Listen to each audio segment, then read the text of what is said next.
Hello and welcome to the vlog. It was time to move off from Willington and head towards Fradley Junction. And as I did so, my first ever black swan came and said hello. Actually, he was annoyed I was moving as he was trying to peck algae off the side of the boat and looked most indignant that I kept going. But I had things to do. Quite a busy day today. I need to get into Burton-on-Trent, stop there and go to PC World to buy some hard disks. I've done so many vlogs now, my laptop is completely filling up. So I need to offload some of them and then send them off-site to a secure storage location so I don't drop them in the canal. And then that'll clear out some space and I can do some more vlogging. And then out of the other side of Burton-on-Trent and off towards Barton Turns marina and its laundrette. First point of interest of the day was this aqueduct over the River Dove. No doves to be seen, but peer closely and you can spot a swan and a heron. At the end, a plaque on this wartime pillbox says the aqueduct was built by canal legend James Brindley in 1776. It's a very scenic bit of countryside around here, and I'm having a nice cruise, as it seems are several other people on the canal. Incidentally, for anyone who's ever asked if you can fish on the canals, I present on the bank one fisherman. Look to one side and there are clear signs we're heading into a town. Look the other and you could still be in the country. Now this could be awkward. That boat ahead passed me long before I set off, and now I've caught it up, so I'm either going to have to overtake or dawdle behind them until the lock. No, as luck would have it, they spotted me and pulled in to let me past. Thank you, lovely people. They said it was time for a cup of coffee anyway. I'm about to come up to what I think is the only lock on today's trip, the Dallow lock. My guide says I need a watermate key to operate it, so presumably it's some sort of trouble hotspot. It's only 3'6" deep, I think, but the volunteer lockies at Stenson Lock warned me. Apparently it's got quite a bite to it when you open the paddle, so I need to take care. As luck would have it, someone's coming out just as I approach, so the lock's set my way. Better yet, another boat also wants to come down, so they let me in to go up while they refill the lock for their passage. That warning about the lock having a severe pull by the action of the water coming in wasn't wrong though. While I was distracted, take a look at how the boat crashed forward into the gate. This was very poor form on my part and I'm embarrassed, but I thought I'd better confess. Now heading into Burton-on-Trent, and as in several other places, you've got this lovely array of back gardens, so the householders and their imperious dogs can enjoy their outlook onto the water. Rather handily, in the heart of town, you find these visitor moorings at the local park. There's a trading boat here. You really do get an interesting mix on the canals. Just beyond this bridge, on the left, is a small marina at Shobnall. I need some bits, but we'll get them at Barton Turns marina later, because they've got a laundrette, which I don't think this one offers. Looks very pleasant though.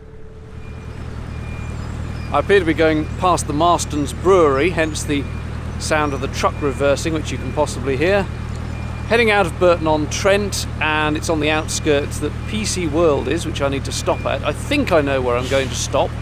Looked okay on Google Maps, but it's quite hard to really know what a mooring is like just looking at it from overhead on Google Maps. So I've got to go under a bridge, along a few hundred yards, and hopefully I'll be able to stop and then just walk a bit to the shops.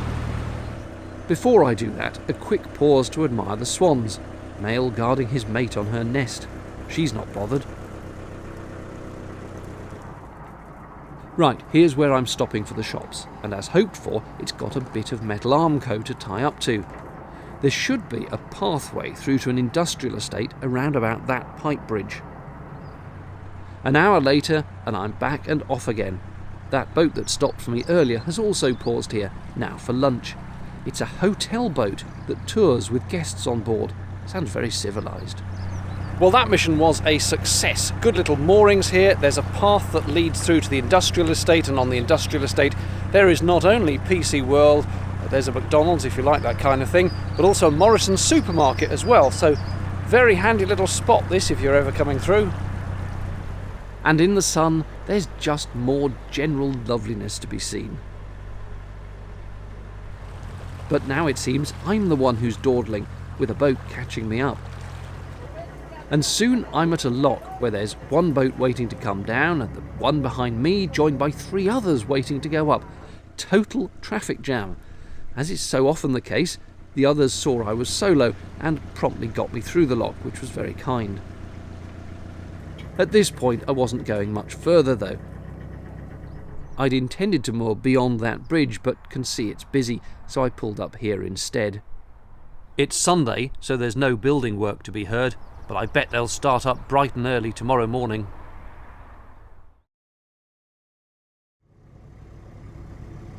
Sure enough, when I woke up the next morning, work was already underway. Pneumatic drills, tonker trucks, and all the paraphernalia in full effect. Apparently they're building an entirely new bridge over the canal. I don't know why though. That, presumably, is the old one. It's not a terrific day for weather, but I'll cross my fingers and hope. As I thought, lots of boats moored on the other side of the bridge, where there's a pub, unsurprisingly called The Bridge. It gets extremely narrow here though, due to the overgrowth from the offside, and it's on a corner, you cannot see a thing. So once again, I just crossed my fingers and hoped, and indeed all was well. Another bridge approaches, and hang on, that sort of looks a bit narrow. Am I actually going to fit through that? Here goes. Hold tight. Steady at the tiller. Breathe in. Ooh, that was close. Bear with me, I just need to change my underpants. Who says narrowboating isn't for adrenaline junkies, eh? Yes, you see, that's a normal bridge size, albeit even then you really only want one boat going through at a time, so I held back to let this chap past. The busy and noisy A38 alongside suggests we're getting closer to my immediate target. Well, I should be coming up to Barton under Needwood now. There's one more lock to go, and then there's Barton Turns marina, where hopefully I'll be able to use their laundrette, because if I can't use their laundrette, there is a bit of a crisis. Just for clarity, the laundrette is not needed purely because of that narrow bridge incident a moment ago, though it didn't help. You may be amused to spot how, when I let the water out of a lock, I always run down to check the boat's still attached. I'm always paranoid that the outpouring from the lock will send the boat off into the middle of the cut, so I do tend to check. No problem this time though, and round the corner here I am arriving at a marina with facilities, not just for its own moorers. See on the right there, they've even got a handy visitor mooring for you to stop at while you buy stuff. I got a bag of coal, a bag of rather large chunks of kindling, and a new gas cylinder too. This is the marina, and the buildings in the distance are shops and cafes for moorers and visitors alike. There's even a small 2-screen cinema and restaurant in there. And that's a pub. I found the eateries a bit pricey, but the marina's own cafe is somewhat better value. There's diesel and all that as you'd expect, and an interesting workshop on site, which uses a cabled track to winch boats up out of the water and into the shed for maintenance. They get pulled out on this massive sled thing, but I suppose they can only do one at a time, unlike the places that tractor the boats out. This was my target.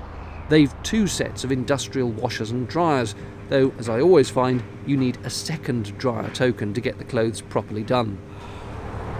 Right then, 2 full loads of laundry done and dried, coal bought, kindling bought, new gas cylinder bought. Slightly ominous skies overhead, bit breezy as well, but I'm going to press on because otherwise I'll be mooring next to the very loud, noisy and busy A38. So I'm going to try to see if I can get to Olrewas, if indeed that's how you pronounce it. I can't help noticing we're on a river again. But that wretched road is really noisy, so I'm determined to go on until I get to the village. Yep, definitely a river. In fact, that's the Trent again. Beautiful stretch though. I would love a mooring here as well. This is Witchenor. Great little spots. How do I get one of these? I love how old some churches are. This one, 12th century. Interesting little bridge arrangement for the moorers to get to their boats.